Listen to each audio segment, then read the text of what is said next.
So this is pretty interesting. This is the center of our galaxy has a black hole.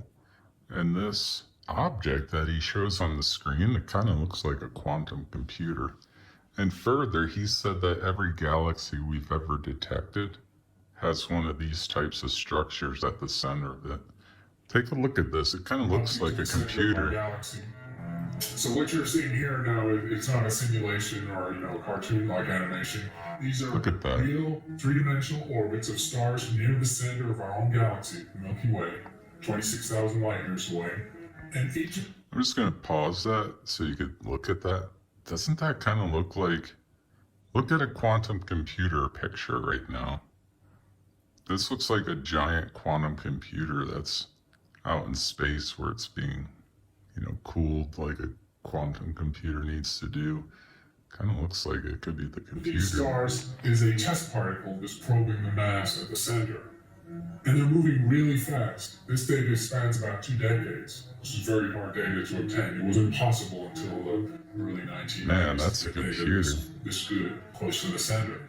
Each star is testing and measuring the mass of the center of our galaxy. And if you do them close enough to the center, they're showing that the galaxy has 4 million times the mass of the sun, crushed or contained in an incredibly small space, such that it must be a black hole. And like I said, because the black hole is diagnosed by each of these stars and their orbits, the evidence for this black hole is better than any black hole in the universe. There is no doubt that there's a 4 million solar mass black hole right in the middle of our galaxy. Okay, there's no doubt that this thing is in the middle of our galaxy. Look at that thing. Looks like a computer. So listen to this. He then goes on to say that the black hole is only switched on 1% of the time. This thing's a computer. Listen to this. Why aren't these black holes doing that too?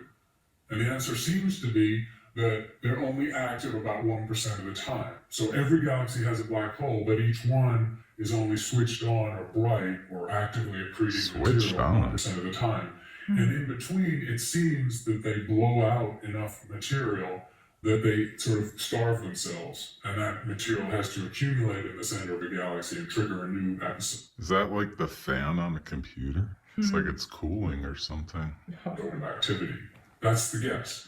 We don't get to stare at a galaxy and watch it evolve and see them switch on and off. You do it with statistics. On and off, galaxy. And in these studies, it was shown that the central black hole in a galaxy scales very nicely and beautifully, actually, over orders of magnitude with the mass of the old stars in the galaxy. In the Milky Way, that would be the bulge component, the center part of our star distribution. So somehow the galaxy knows about the galaxy, the black hole knows about the galaxy that it sits in. What? It knows about it? Wait, what?